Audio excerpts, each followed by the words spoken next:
All right, so today I was messing around with ChatGPT, and as many of you know, the world is much more fun when your IQ is closer to 85.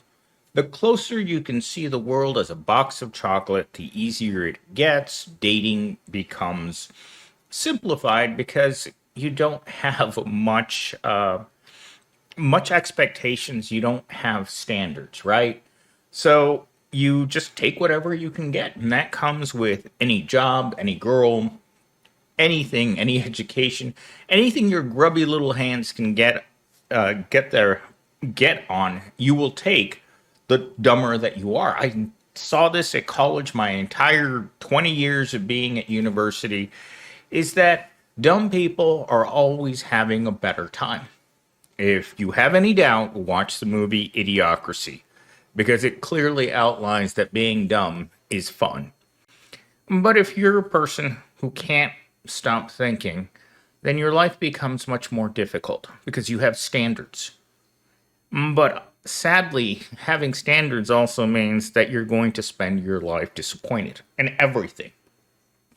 And that's kind of what this channel revolves around. So today, I was asking ChatGPT to build my scripts at different IQ levels: 85, 100, 130. And it was obvious that the lower the IQ, the dumber the script.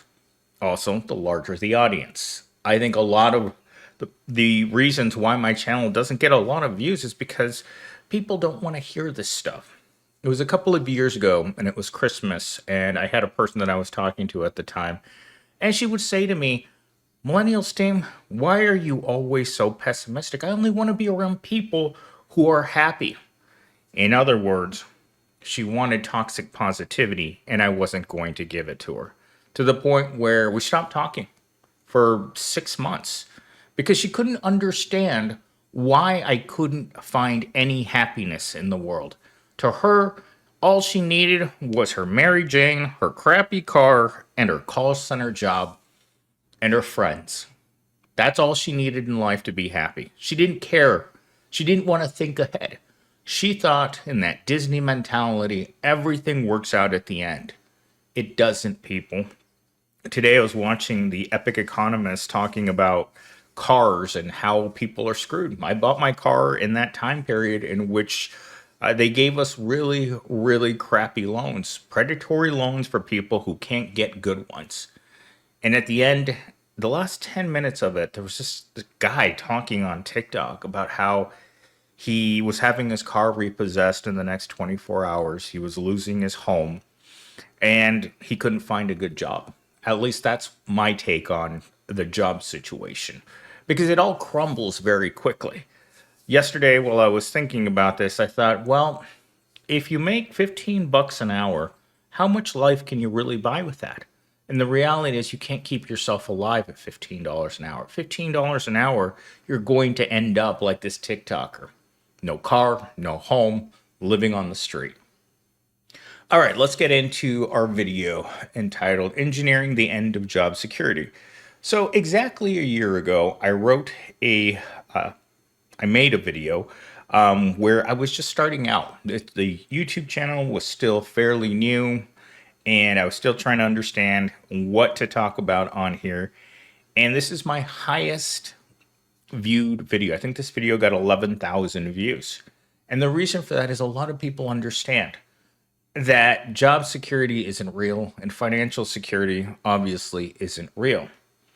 You ever notice how every job now feels like a bad dating app? You match, you show up, pretend to care, and 3 months later they ghost you. No explanation, just your badge not working and a new face sitting at your desk. Welcome to the modern economy, where job security isn't a promise. It's an inside joke told by people with stock options. Yesterday, I was scrolling through the many, many news sites that I look at on the average day, and there's one article that caught my eye, and it was a woman probably in her late 30s, early 40s, who had recently gotten divorced because she just didn't like the way her marriage was going. She wasn't in love. She wasn't interested in the guy anymore. She wanted to start a new life. Only problem is she's got a bunch of kids. That's always a problem. because she said there was one particular phrase that bothered her everywhere she went on these dating apps. And I thought for sure, if there's one thing that men like me don't like, is women with kids. We don't want to pay for other people's, as one lively chap used to tell me early in college, I'm not going to pay for her beep beep trophies. And you know what beep beep is. It means that you shot and you scored. And what you got was a lifelong commitment to something you don't even like or you want to know. But it wasn't that. In every dating profile that she saw that she was interested in, she would see one phrase: don't take yourself too seriously. And she didn't like that because she was a serious person. She had the responsibility of children, a mortgage, a life. And guys don't want that. Guys want to get in quick, do the dirty, and get out. That's what men want. That's what men want out of everything in life, whether it's food, jobs, or cars. You just want to get in there hot and get out. I don't know why that is. It's never been my my way of handling things. I've spent my entire life pretty much single, friendless, and with no family. In fact, I was just at the salon 15 minutes ago and the girl didn't speak a word of English, right? I'm not sure where she was from, some part, Middle East somewhere. And she was trying to talk to me in like really basic English. And one of the questions that came up was, what about your family? And I just looked at her and I knew she didn't understand. It's like, I've been an orphan since I was 16. Family has no meaning. I have never had what I would consider a real friend in my life. I've just been a guy that's just kind of drifted through life, like most of you who've just been jerked around from one crummy job to another, one pointless relationship to another with people that you're never going to stay with. And this has become synonymous with the human condition, is that we just get jerked around a lot. Last night and the past 3 nights, I have been having these bizarre nightmares. I mean, to the point where I'm waking myself at night and thinking to myself, why am I continuing to watch this movie?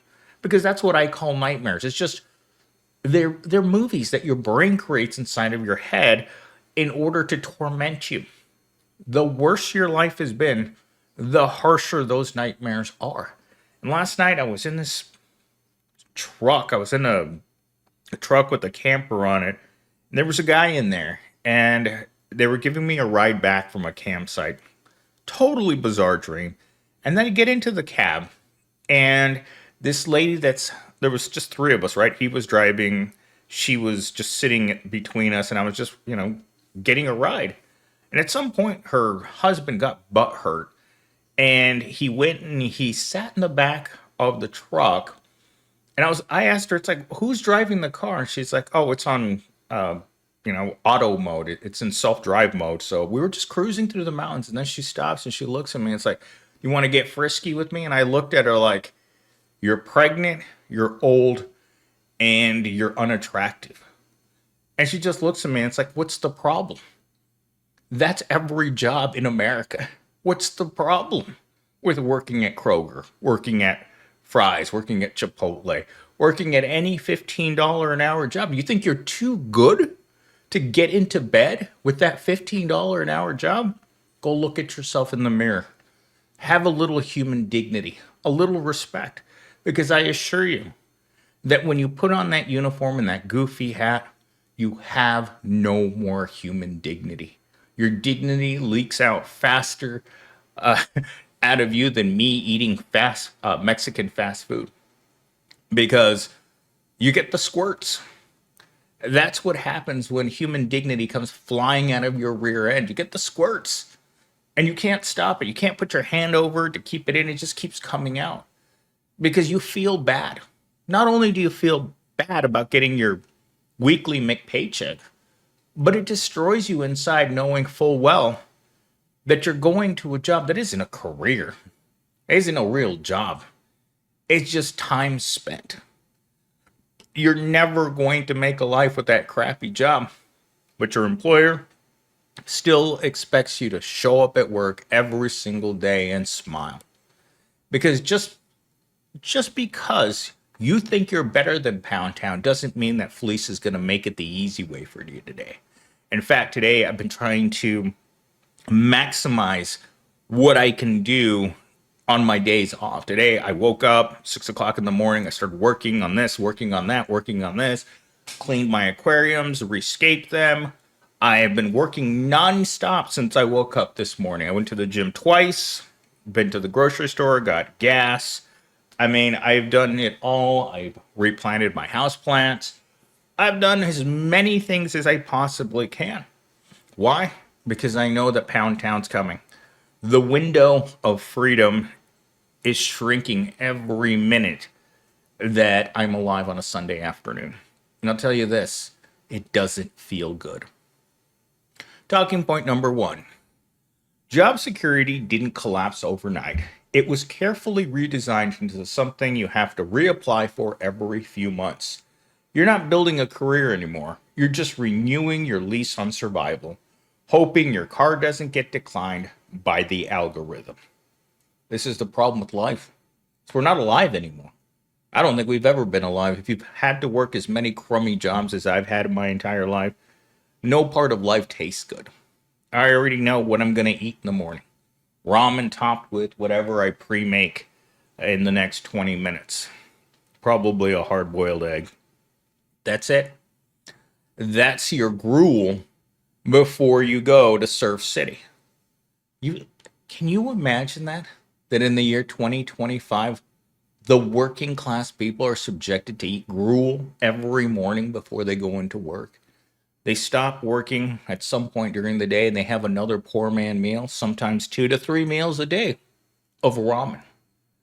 And ramen is a great metaphor for life. If your life is being built, is being run on the fuel of ramen, what life are you really living? You're not really alive. I don't think I've ever woken up once in my entire adult life and thought to myself, you know what? It's good to be alive. In fact, I would say I've gone the opposite direction my entire life. Every day is the worst day of my life without possibility of changing that narrative. There's no way that tomorrow I'm going to wake up and there's going to be amazing job opportunities or that the economy is going to be booming with a loser like myself who's got no money, who's got nothing going on in life, who's got, I was watching the Epic Economist car that's underwater by like $20,000. The loan they sold me 3 years ago that I can't seem to make any traction on this loan. The people that I know that can pay $20,000 a year in student loans and still owe another $10,000 at the end of that year on top of what they already thought they paid. This is the world, people. It's predatory in every conceivable way. Right down to you waking up in the morning and opening up the refrigerator that has nothing in it. That refrigerator, think about the size of your refrigerator. 20 years ago, 30 years ago, people didn't think twice to go to the grocery store and fill up the refrigerator. Now, your refrigerator should be about the size of a shoebox with ice cubes in the bottom to keep whatever you're going to keep in there cold, your condiments cold. Because you're not eating meat, you're not eating anything healthy, and everything you look at in the store traumatizes you. Like I was looking at Doritos this morning. They were $5.99. And I'm like, what the hell? What the? Even the crap food now is unaffordable. Because remember, your paycheck hasn't gone up in 3 years like mine. You're still making the same amount of money, still doing the job of 10 people, and still expected to smile every morning when Fleece lovingly comes up to you, grabs you, pulls your pants down to your ankles, and proceeds to call it love. And you're like, is this real? Yes. And guess what? You got 60 years of it. Talking point number 2. They call it flexibility. But is it really just permanent instability dressed up in corporate jargon? You never know if you'll have enough hours next week, if your position will still exist, or if someone in a different time zone just automated your job while you were sleeping. This is something that I've noticed in every single large meeting at Pound Town that I've had over the last few years. Every person understands that at any given moment, you could become obsolete because you're not growing enough, you're not fast enough, you're not dynamic enough, you're not capable of shutting up because you're tired of not having enough money, because you're tired of every aspect of the working class lifestyle. Because it's working class, but it's poverty around everything else. And it's not going to change. This government is engineered mass poverty, mass starvation, and more homeless people than we'll be able to ever be able to house in this country, because average people are now coming to the conclusion that they can't afford their homes. They can't afford the rent. And the only thing that they can afford to do is live on the street. But remember, while they're still working, that's the hardest part. Is you can work your little heart out as much as you want, and it will never work out in your favor. You're not supposed to make enough money to live in this America, in this corporate states of America. Talking point number 3. Modern companies don't have to fire anyone. They just let the system do it quietly. One day, your login stops working, your badge won't open the door, and the job posting already says now hiring. It's not it's not a workplace anymore. It's a revolving door with a smiley logo and a mission statement about family. I'm going to say this is about 7 or 8 years ago when I was at ASU at the time. And we were going to hire for a position for a guy that found a better job at another university with higher pay. And this guy that we hired was a piece of crap. And I knew I didn't like him right from the get go. He was a piece of crap person. He was overweight. He was stupid. And the worst part is that he thought he was the bee's knee. And that attitude about him just really rubbed me the wrong way. But on the day he got hired, I believe so, they did or in a couple days before, they did a background check on him and checked his work history. And in order to check your work history, sometimes they'll call your previous employers to see what you were doing there and how long you were really there. Well, the second they got that phone call, he was an ungrateful piece of crap. And instantly, the moment they hung up the phone with the person who was verifying employment, they locked him out of his computer and they escorted him out of the building. Because, yeah, corporate America can do that to you. So when he showed up at the job interview, that's the story he had. How do you not hire a person like that? Well, if it was up to me, I wouldn't have hired him because of his attitude and his continued attitude for the next few months. He didn't like the boss. It was obvious. And it's probably the reason why the boss didn't work there after I'm going to say about 6 months. He'd worked there 12 years and he hired the guy that would be the end of his employment. Why? Because you hired the wrong person. When you hire someone and you know there's something off about them, especially when it comes to technology people, they're usually not good people. And the entire time, 2 decades of working in the industry, I'll tell you, I've never met a halfway decent human being working in this industry. Why? Because it's full of people that think differently. Let's just call it that way. The industry is full of autism, and these people don't have social skills, and they're usually not welcome among the regular employees. That's why technology people usually stay by themselves, is because they're weird. Any person will tell you. I mean, I worked in an engineering department for 5 years. Was there anyone normal around me? Obviously not. And they keep rehiring the same personality over and over and over again. And just like, how are these people not evolutionary dead ends? But everyone needs a job. All right, closing monologue.